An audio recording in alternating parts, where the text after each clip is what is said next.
In today's episode, we're exploring one of the most powerful and perhaps unexpected tools that can really help you get into a flow state, be more focused, get more done, and also it can help you feel so much better. And it can help you create something that so many of us are searching for, which is a deep sense of inner peace. We're going to talk about a concept today called surrender. And I don't mean that as giving up or being passive or lowering your standards. We're talking about it on a much more expansive and sort of larger, more powerful way.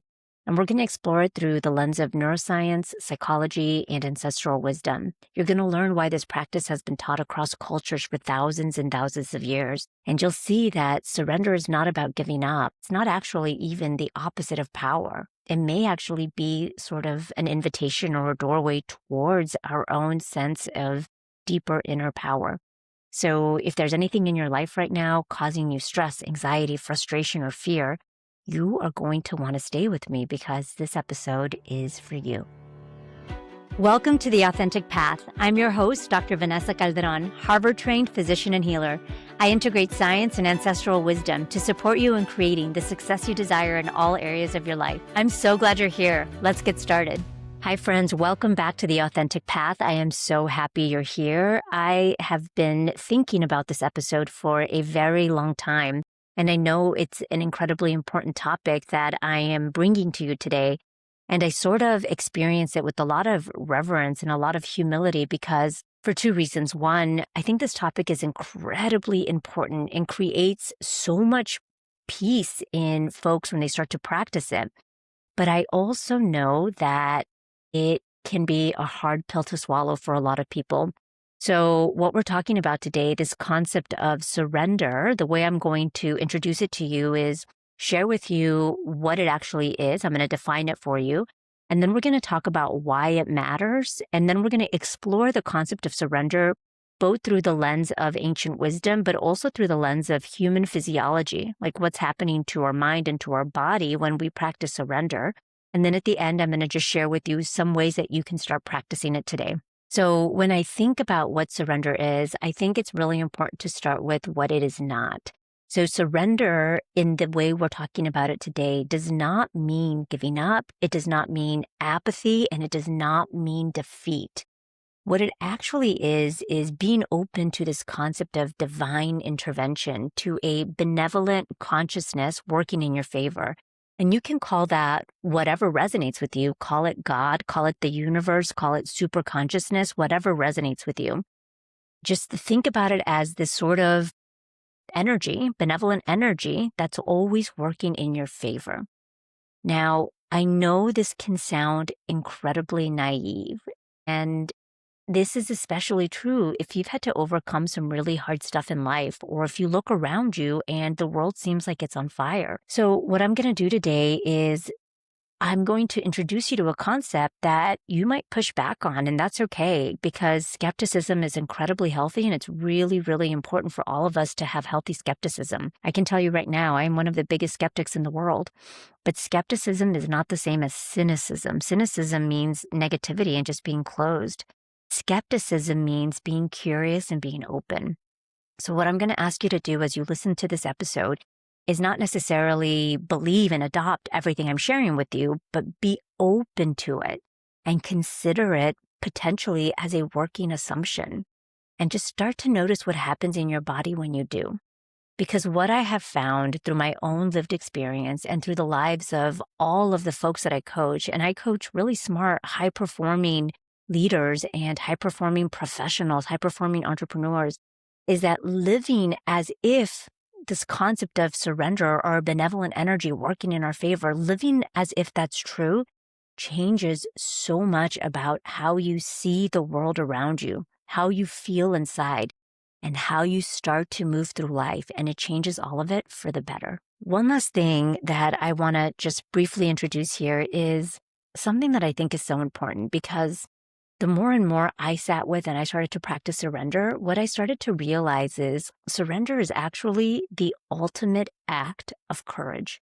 So many of us want courage because courage sounds good. We want to be courageous people. And as you all have known, if you've ever practiced courage or if you've been listening to this podcast, is that courage actually does not feel very good when you're practicing it. It feels horrible because in order for you to practice courage, that means there has to be fear because there is no courage without fear. If you are doing something and you're not afraid, then you're just taking action. That doesn't mean you're brave or that you're courageous.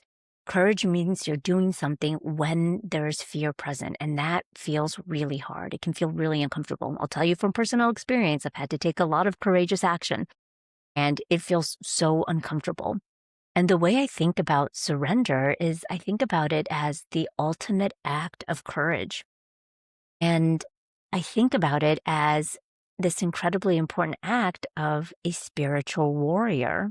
Now, I am going to just briefly talk about what I mean when I talk about being a spiritual warrior, because I sort of believe all of us are spiritual warriors. And let me tell you why. Because when I think about spiritual warrior or the concept of being a warrior, again, not through the lens of like old school fighting a war, but through the lens of consciousness and compassion, what a spiritual warrior does is not fight an external battle, but instead fighting an internal battle for self-mastery, for radical presence, for a sense of peace, for a sense of connecting to something so much bigger than us, for the purpose of giving back to this world and leaving this world a little bit better than we found it. And in order to do that, a spiritual warrior has to face inner shadows, internal shadows, frustrations, triggers, and they have to face that with courage. A spiritual warrior has to choose to live in alignment with truth, with compassion, and choose awareness and intentional living instead of living on autopilot. If you're listening to this podcast, you're someone that really values intentionality, living a life of purpose, living a mission-driven life.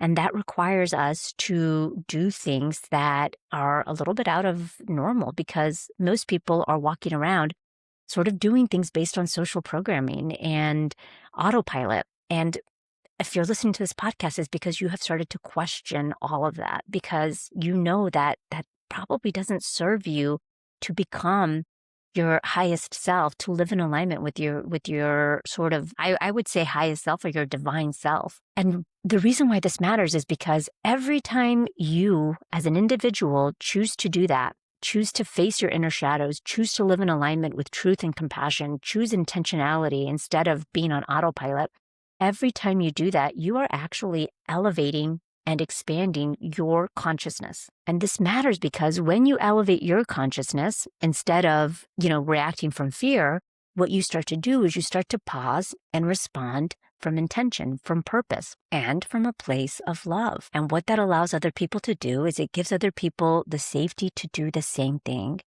And this tiny little act of pausing, of choosing intention, of choosing a conscious action, that tiny little act multiplied across the rest of your day, across all of your days, across all the interactions you're having, across everyone you interact with, it starts to transform not just you, but the people that you interact with. And that is how we transform collective consciousness to one of more compassion, of kindness and love. And I think that that is one of the coolest legacies to leave behind, a legacy of love, of kindness, of compassion. If we can leave the world just a little bit more compassionate, kinder than we found it, that I think is an incredible gift to leave for the generations that come after us. So when I say we're going to talk about surrender, I'm talking about it as a way for us to have an incredibly large impact in the world, not just for us, but for everybody we interact with and for the generations that are going to come after us. Okay, so why does surrender matter? I mentioned all those other things, so that's incredibly powerful stuff already. But surrender also matters because when you practice it, you start to experience a deep level of inner peace. And you start to notice that you are becoming someone who is in right relationship with a higher source, with divine, with spirit, with universal consciousness, call it God, whatever you call it that resonates with you.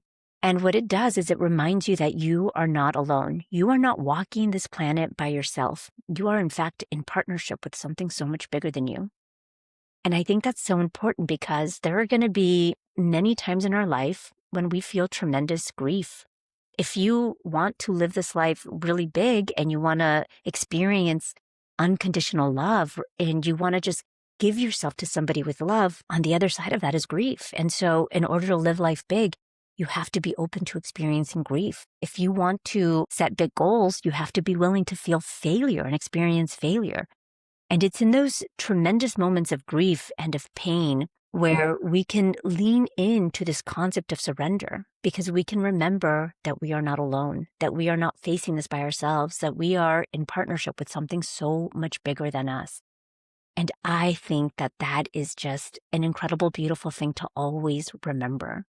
Surrender as this sort of gateway to inner peace, because, this is not an excuse as like, just think positive. That's not at all what I mean here. Surrender is a way to know that life gets hard. Part of life is going to be beautiful and lovely and joyful, but the other part of life is going to be hard and sad, and there's going to be grief, and that's hard, but that's life. And peace is not defined by what's happening external to us. Peace is a state of internal being.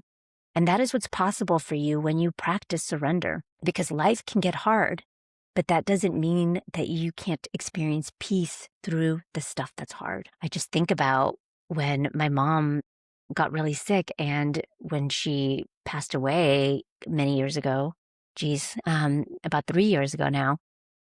I remember every time her disease would escalate, she had metastatic cancer. Every time we'd go to the emergency department or get another CAT scan and we'd see that her disease had progressed, I had these deep moments of like grief and just like feeling so overwhelmingly sad. And then I would come back up again, a couple days later, we would neutralize again and come back to baseline. Okay, this is what we're dealing with. Let's figure it out. And we had these roller coasters. Eventually I said, man, I cannot hold this on my own. This is something that I get to give to someone bigger than me, because I can't keep holding this. Instead, what I want to do is just be fully present and do my best to live in a way that I will have no regrets. When my mom transitions over to the other side, I want to have zero regrets. Oof, getting emotional thinking about it. Because I remember telling myself that no matter what, I want to make sure that there's nothing left unsaid, that I am with her as much as I can, that I spend so much time with her, because I wanted to experience peace. I wanted her to have that level of peace when she passed, and I wanted to feel it for myself. And the way that that was possible for me was by practicing surrender. And the other thing that I've realized is that the root of so much of our suffering is not caused by what's happening external to us. The root of our suffering is caused by our resistance to what's happening externally. And by clinging, by bracing, by having this internal argument with what's happening, that is what causes our suffering. Buddhism says that the root of all suffering is an attachment to the way that you want things to be, that it's like resisting the way things are. And when you practice surrender, you release all of that. You release your resistance. You can let things just be, and then you can now be in full control of what you can actually control. So surrender allows you to essentially participate in your life in a way that's in a flow state. And I think that that's really powerful. It puts you again in right relationship with divine. And I think that this is maybe a really important frame for a lot of us that have not been in right relationship before with something higher than us. Right relationship means that you remember that you are not alone on this planet, but instead you are in relationship to something bigger than you, and that relationship is incredibly sacred. And when you can honor that sacred relationship that you have to yourself, and to something bigger than you, you can allow yourself to be carried, to flow. You allow yourself to access something that I think a lot of us don't realize we have access to, which is this beautiful flow state. It's like just allowing water to carry you. I think what's so interesting is this paradox, because there's a paradox that I have personally experienced, which is I used to believe that I couldn't surrender the things that mattered the most to me because I had to have control over those things. Because if I had control over those things, then I could be 100% sure that the outcome was going to be exactly what I wanted it to be. I just think that I just have so much compassion for that version of myself, because this is a paradox that so many ancient traditions point to. The paradox that when you surrender, you're going to lose all your power. But that's actually not true. What tends to happen is something so contrary to that. When you surrender, you don't lose power. Instead, you gain access to a power that you never had access to with your controlling. Because if you think about control, control is this sort of fear-based attachment, like you're gripping onto something so tightly because you're so afraid to let it go, because you think that you are so powerful, so strong that you have to control it. When in reality, as soon as you start to release control, all of a sudden things start to open up for you that were not available to you before. And it's a pretty powerful practice. So I want to just briefly talk about surrender across wisdom traditions, because this is something that's been practiced for thousands and thousands of years across the globe, across all ancient traditions. Everyone had a practice, words for this concept of surrender. In Taoism, there's this word for effortless action or non-forcing, the Wu Wei. And part of Taoism believed that, I just think that this is so beautiful. Lao Tzu wrote that the soft and yielding overcomes the hard and the rigid. The soft and the yielding will overcome the hard and the rigid. That's actually very in line with what Martin Luther King taught when he was talking about one of my favorite quotes of his, which is, hate does not drive out hate. Only love can do that. And I think about love as the soft and the yielding versus the hard and the rigid, which is hate. Martin Luther King also said, darkness does not drive out darkness. Again, only light can do that. So light being soft and yielding versus hard and rigid. And in Taoism, they have this saying, which I think is so, so beautiful. If you've ever been to the Grand Canyon and you stand at the top of the Grand Canyon and you look down and you see how incredible that this incredible canyon was formed by water. That's crazy. It was formed by water flowing through it. What you start to understand, and this is actually a Taoism saying, is that water doesn't fight the rock. It moves around it, and over centuries, it shapes the canyon. When I heard that saying, it just blew my mind, because that's exactly what surrender is you stop fighting, you allow yourself to flow, and you realize you're so much more powerful when you flow. That's surrender. And in the ancient yogic traditions, in the Bhagavad Gita and in Hindu traditions, there's this word, this saying, Ishvara Pranidhana, surrender to the divine. I think about that a lot because, if you're someone who practices yoga, you may have had a yogic practice. And there's a pose in yoga. It's called the humble warrior, the humble warrior. And what the humble warrior is doing in yoga is essentially a pose of surrender. You are bowing down gently. Your head is bowing down gently. And you are in full devotion to your practice. You are surrendering. And so when I think about this concept of surrender, and again, being a spiritual warrior, I see how all of these things are sort of interconnected and interwoven, and how beautiful it is, this like somatic practice of yoga, reminding you that a humble warrior is surrendering to the divine. I think that's really beautiful. And if you're someone who comes from maybe a Christian background, there's Christian contemplatives who also practice the concept of surrender. I mean, in Christianity, I was raised as a Christian, and there are so many sayings in the Bible that are essentially akin to surrender to God's will. Thy will be done. It's not my plan, it's God's plan. That is essentially surrendering to something higher than you, surrendering to divine providence. And many of you know I have indigenous backgrounds from pre-Hispanic Mexico and El Salvador, from Central America and Mexico.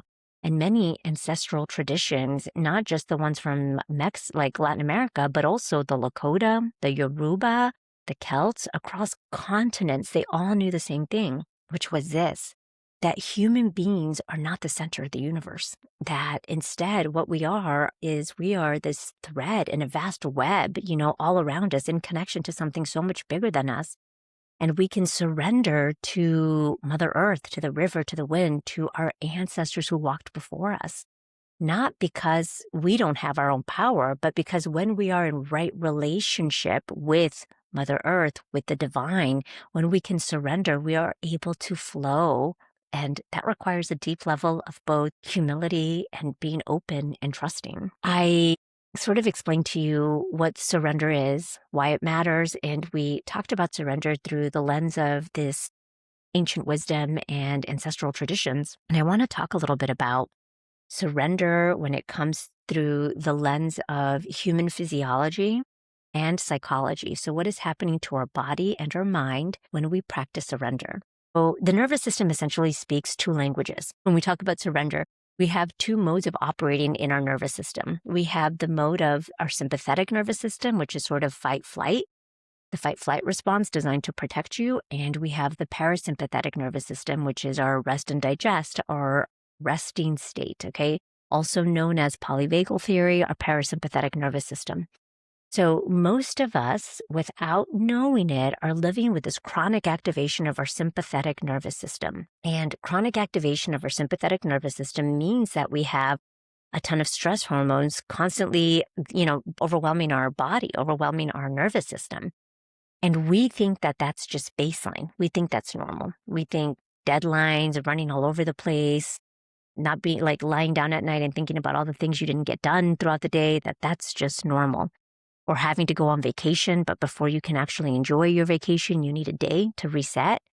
Most people think that that's just normal, but I'm going to tell you right now, that is because you are likely living with a chronic activation of your sympathetic nervous system. On a physiologic level, what's happening with surrender is that it is moving you from your sympathetic nervous system outside of your fight-flight response into your parasympathetic nervous system.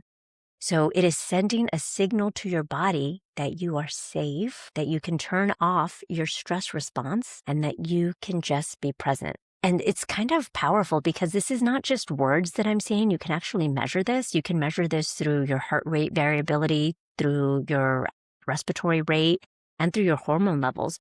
When you allow yourself to surrender and practice surrender over and over again throughout your day, throughout your weeks, you'll start to notice a measurable difference in your physiology and you start to feel better. And of course, from everything that I've read, I have not seen anything that mystics also had language. They didn't talk about the vagus nerve, for example, but they did talk about what happens to the body. They talk about the body relaxing, softening up whenever you practice surrender. And when we think about it through the lens of the mind or psychology, there's actually some really powerful research that's done on surrender in psychology. And they don't call it surrender, but in psychology, there's this concept called acceptance and commitment theory, also known as the therapy, acceptance and commitment therapy. It's one of the most well-researched therapeutic modalities of the last 2 decades, and it's built on this core insight that suffering is going to increase when we fight what is, when we resist, like what I just mentioned earlier, and suffering decreases when we accept what is and commit to acting on what we actually value. That's essentially surrender in clinical language. When we can accept what is and we can surrender to what is, then we can start to take actions on our own values, and that's surrender. There's a lot of research also on rumination and control because, again, the opposite of surrender is holding on to something so tightly and thinking that you are in control. And studies consistently show that the more we try to control our thoughts, our feelings, our outcomes, that's actually just resistance. And what we resist will persist, as Carl Jung says. What's actually happening is our anxiety doesn't become better, it gets worse. And then we start experiencing other mental health issues, including depression. Why does all of this matter for you? Why does this matter for you? Because you don't have to be a mystic to benefit from this concept of surrender. As you can see, you just have to be a human being with a nervous system and a thinking brain, and someone who wants to feel better, who wants to access a sense of peace, who wants to turn off their sympathetic nervous system and turn on more frequently the parasympathetic nervous system and access a flow state.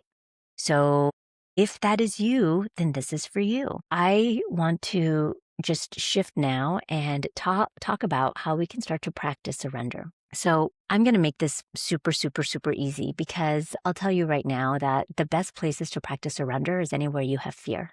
For me, just as personal examples, anytime I'm going to speak on a stage that feels big and scary, I a year ago had the opportunity to speak on a stage with an audience of about 2,000 people.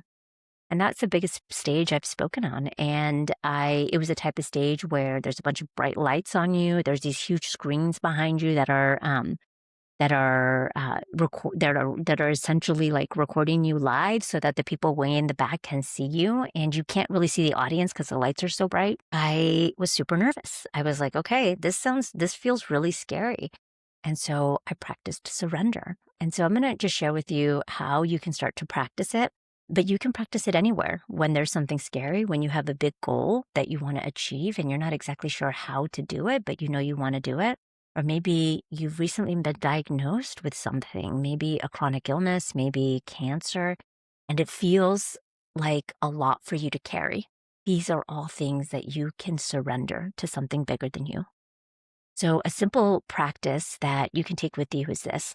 Next time that you feel fear in whatever way it shows up, maybe it shows up as fear, as like actual fear. Maybe it shows up as anxiety, overwhelm. It might show up as nervousness, as a discomfort in your stomach, a trigger, anger, however it shows up for you. What I want you to do is just pause.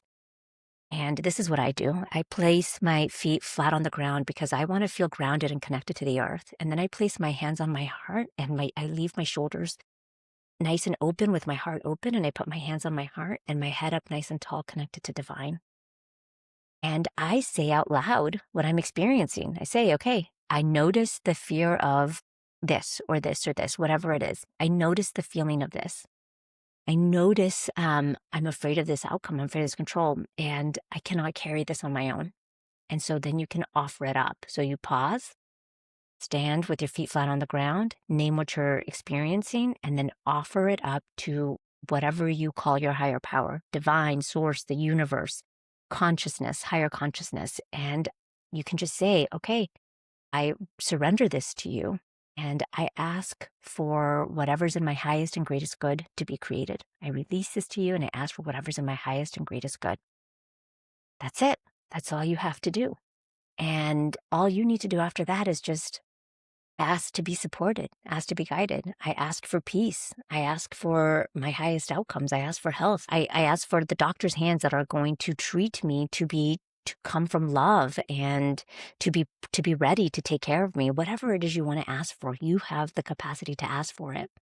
And that's all. Surrender doesn't have to be something super complicated. All you need to do is be able to notice when you're experiencing a discomfort, be able to name it and offer it up to something bigger than you and allow yourself to be moved. And again, I do this for everything, for goals that I'm setting in life. I do this for something that feels scary. Every time I'm transforming and going through a big growth phase, I practice surrender, and that is what's available to you. So if you notice here, this is a concept that's been practiced for thousands and thousands of years across centuries, and it's something that's available to you that is so simple and yet so effective and so powerful. But again, don't take my word for it. Go out and practice it on your own and see what's possible for you. All right, sweet friends, I'll see you next time. Adios.